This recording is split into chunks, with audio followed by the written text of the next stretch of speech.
Welcome to Solvetic, your channel to always learn technology easily. Below in the description, you will find useful links and commands we used in this video.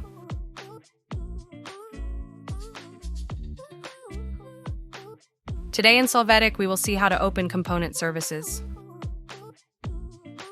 To start, in the search box, enter the command 𝗔𝗟𝗟.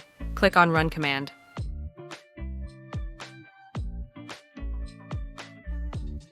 You will see that the component service is open.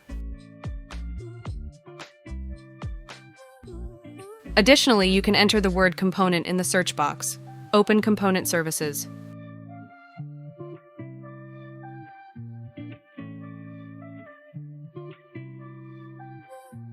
Hey, remember to subscribe Solvetic channel.